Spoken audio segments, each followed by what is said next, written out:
Hello and welcome to the RANsquawk European Rundown for today, Thursday the 4th of November. Just gone through 10:30 now here in London, a quick check round the markets. And it's been very much a continuation and a digestion of the Federal Reserve move yesterday to increase their quantitative easing programme by a further 600 billion through to June.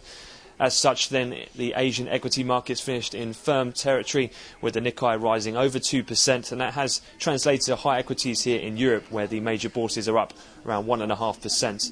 We've seen elsewhere continued weakness in the US dollar on the back of that Fed announcement here in Europe. We're down around 0.5%, and we dropped beneath the 76 handle. That's an 11-month low for the dollar index, and as such, euro dollar has moved above 142.00, and cable, having also seen stronger than expected Halifax house prices, is trading up already just around that 162 handle, which is a gain of over 100 pips today.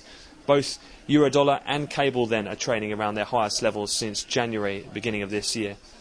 Basic materials, they've also led the move higher in equity markets.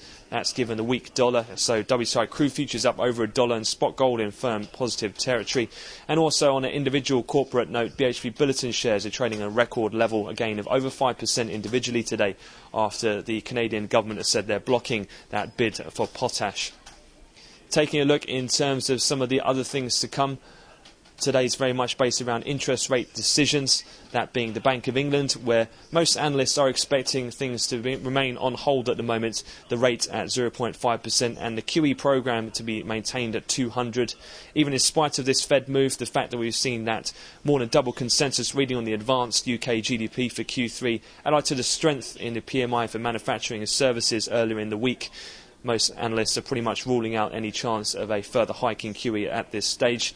And in terms of the ECB, that should pretty much be a done deal, with rates to be maintained at 1%. The press conference will take centre stage at 1:30, where Trichet will likely be questioned about some of the ongoing European sovereign fears, given that Irish over Bund spread continues to trade at record-wide levels above 500 basis points today.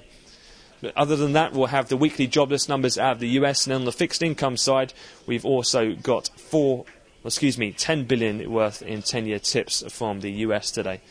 That concludes the European wrap-up, so we'll have another update to come at the European cash equity close, but for the time being, I wish you all a great trading day.